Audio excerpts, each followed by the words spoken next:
ইমানেই চোকা নহয়, মোৰ হয়তো দৰমহা 3 কোটি 4 কোটি 5 কোটিৰ ভিতৰতে থাকি গ'লেচোন। এই যে আৰু 4 কোটি টকা এক্সট্ৰা মই দৰমহা পালোঁ, কাৰণ মোৰ ইউৰোপৰ গোটেই ভাষাকেইটা Italian, France, Spanish, Portuguese, English এটাইকেইটা ভাষাত মই পঢ়িব পৰা হ'লোঁ। এটাইকেইটা ভাষাৰ পৰা গৱেষণা পত্ৰবিলাক বা বৈজ্ঞানিক কাম কাজবিলাক চাব পৰা হ'লোঁ। গতিকে বাকী যে এই বছৰত 4-5 কোটি এক্সট্ৰা পালোঁ, সেই এক্সট্ৰাটো মই চোকাৰ কাৰণে নহয়, সেই এক্সট্ৰাটো মই যে এই ভাষাকেইটা শিকিবলৈ ইচ্ছা কৰিলোঁ, ভাষাকেইটা শিকাৰ যিটো বুদ্ধিটো মনত পাগিলে, যে মই যেতিয়া ওলাই আহিলোঁ অইল ইণ্ডাষ্ট্ৰীত, এই এটাইকেইটা ভাষা বহুত দৰকাৰী। গতিকে মই চাকৰি কৰি আৰামত বহি থাকিব পাৰিলোঁহেঁতেন, 3-4 কোটি টকা দৰমহা, তেতিয়া মই নপঢ়িলেও পাৰিলোঁহেঁতেন। চাউথ আফ্ৰিকাত গৈ লৈ দিন ৰাতি পঢ়ি পঢ়ি মই এটাইকেইটা ভাষা শিকি গৈছিলোঁ। এইটো কাৰণে আৰু এতিয়া মই ইমান সময় কথা কৈ আছোঁ, তোমালোকক লাগিছে জানো যে মই ইমান বছৰ 22 বছৰ দিন ইংলেণ্ডত, চাউথ আফ্ৰিকাত, আমেৰিকাত থাকি অহা মানুহ নাই লগা। মই ইংৰাজী হয়তো কোৱাই নাই, কৈছোঁ জানো? অসমীয়াতে কৈ আছোঁ। গতিকে মাতৃভাষাটো যি ভাল পায় সি আন ভাষাকো সন্মান কৰিব জানে। আমি দুদিন বাহিৰত থাকি ভোজও কৰোঁ, হয়নে? যদি তুমি মাতৃভাষা ভাল পোৱা তেতিয়া আন ভাষা, মই হিন্দীটো গ্ৰেজুৱেশ্যন লৈ থৈছোঁ, সংস্কৃততো গ্ৰেজুৱেশ্যন লৈ থৈছোঁ, মই সংস্কৃতত টিউশ্যনো কৰোঁ অসমত। কিন্তু মই যেতিয়া অসমীয়াত কৈ থাকিম, মোক কোনেও ধৰিব নোৱাৰে যে মই ইমান বছৰ 22 বছৰ দিন বিদেশত থাকি আহিছোঁ। এই প্ৰথম কথা, নিজক ভাল পাবলৈ শিকিবা, প্ৰতিকূল পৰিৱেশক অনুকূল কৰিবা। দ্বিতীয় কথা, নিজৰ মাতৃভাষা, নিজৰ মাতৃভূমিক ভাল পাবলৈ শিকিবা। তৃতীয় কথা, স্বাৰ্থপৰ। ছাত্ৰ জীৱনত যি স্বাৰ্থপৰ হ'ব পাৰে, সি সফলতা জখলাত বগাব পাৰে। এই শব্দটো বহুতে ভুলকৈ বুজে, স্বাৰ্থপৰ হ'ব লাগিব। কাৰণ মই ছাত্ৰ, মোৰ স্বাৰ্থ কি? মোৰ স্বাৰ্থ এতিয়া সমাজ সেৱা নহয়, মোৰ স্বাৰ্থ এতিয়া মোৰ মা দেউতাৰ কথা চিন্তা কৰা নহয়, মোৰ স্বাৰ্থ এতিয়া মই নিজক গঢ় দিয়া, হয়নে? মই যদি এতিয়া মা দেউতাৰ কথা চিন্তা কৰি পঢ়া শুনা নকৰোঁ, গোটেই জীৱনটো মই মা দেউতাক চাই থাকিব লাগিব, বা মা দেউতাক কেতিয়াবা কিবা পাৰিলোঁ দিলোঁ নহয়। কিন্তু মই যদি নিজে স্বাৰ্থপৰ হৈ ছাত্ৰ জীৱনত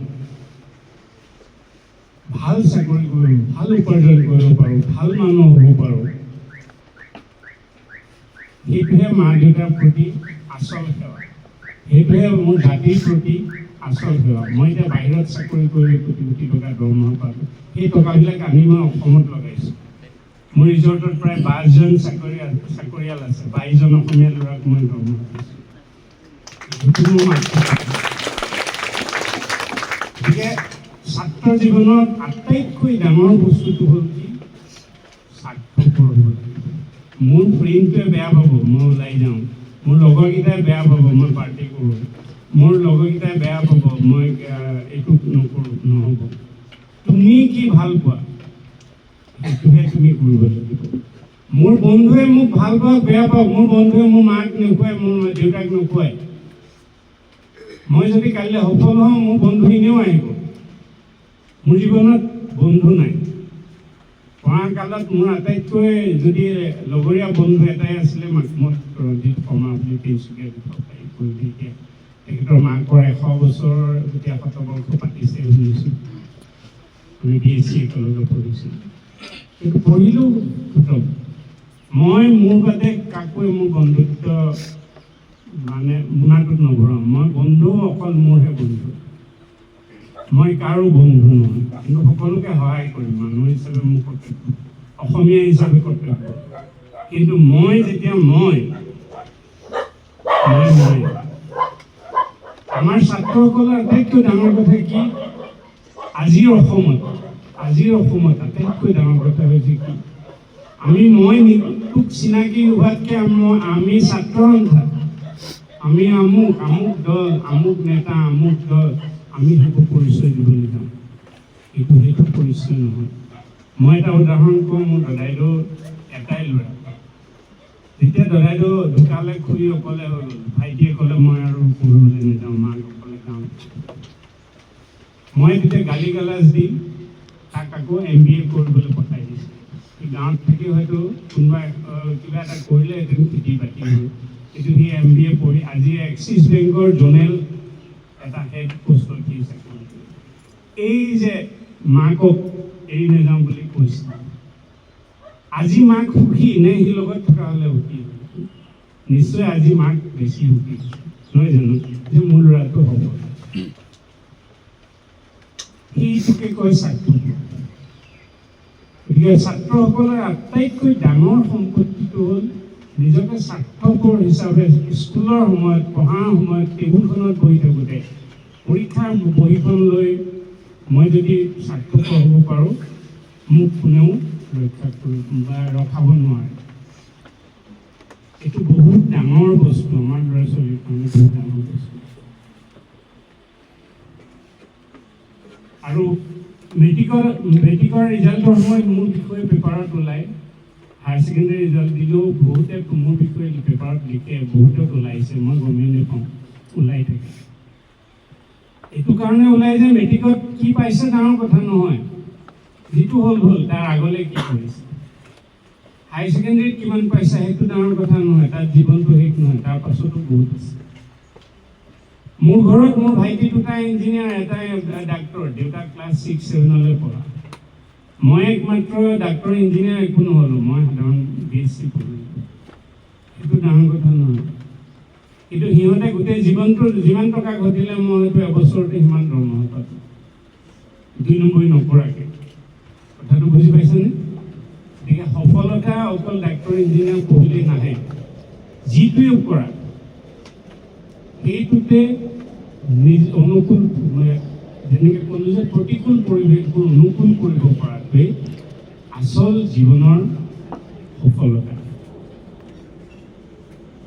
এইখন ইনষ্টিটিউটত পঢ়ি মোৰ কি হ'ব, আমুকত পঢ়ি কি হ'ব, সেইটো কথা নহয়। ডিব্ৰুগড় ইউনিভাৰ্চিটিৰ পৰাই মই পাছ কৰিছোঁ, কিন্তু মোৰ তলত IIT পঢ়ি থকা, IIT পাছ কৰা ল'ৰাইও চাকৰি কৰিবলৈ এটা সময়ত সপোন দেখে।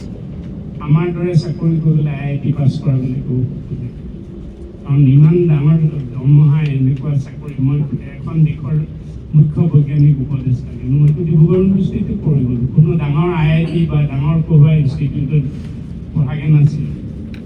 গতিকে ক'ত পঢ়িছা তোমালোকে এইটো কেতিয়াও নাভাবিবা এইখন বাঁহ বেতৰ স্কুল, খেৰৰ টকৌপাতৰ স্কুল, সেইটো কথা নহয়। এই স্কুলখনৰ পৰা তুমি কেনেকৈ ওলাই গৈছা, তুমি কি কৰিছা, সেইটোহে ডাঙৰ কথা। আমি চিধা ইনষ্টিটিউটটোক জগৰীয়া কৰি দিওঁ যে এই নাই স্কুলখনে বেয়া, ইয়াৰ পৰা নোলাই আমি ক'ত ফাৰ্ষ্ট কৰিম। তুমি যদি প্ৰতিজ্ঞাবদ্ধ হোৱা যে নহয় মই আমুকটো কৰিম, তোমাক কোনেও ৰখাব। আৰু প্ৰত্যেকটো মুহূৰ্তত মই এটা উদাহৰণ দিওঁ, মই যেনেকৈ ভাওনা হ'লে, মই ভাওনাও কৰা মানুহ, নাটকো কৰা মানুহ, মই মোক কথা কোৱাৰ ঢংটোত তোমালোকে এটা কথা লক্ষ্য কৰিব পাৰে। মই 3বাৰকৈ ডিব্ৰুগড় ইউনিভাৰ্চিটিত অল আছাম বেষ্ট ডিবেটৰ সন্মান আনি দিছোঁ। মই ডিব্ৰুগড় ইউনিভাৰ্চিটি বেষ্ট ডিবেটৰ, ইউনিভাৰ্চিটিৰ মাৰ্চিয়েল আৰ্ট, মই নানচাকুৰ গুৰু আছিলোঁ, মই boxing champion, all Assam boxing champion খেলা মানুহ। মাধ্যমত যেতিয়া আছিলোঁ মই বহুতৰ প্ৰায় 7-8খন বিয়াৰ মই চেয়াৰ বেগ বনাই দিছিলোঁ নিজে আৰ্ট কৰি, বহুতক আৰ্ট বিক্ৰী কৰিছিলোঁ, চেয়াৰ বেগ, বিয়াৰ বেগ, কভাৰ, বেডশ্বীট বিক্ৰী কৰিছিলোঁ। মাধ্যমত বগা বগা টি-চাৰ্টবোৰ কিনি আনি তাত ফেব্ৰিক কৰি বিক্ৰী কৰিছিলোঁ। এইটো কথা নহয় টকাৰ কাৰণে পাগল।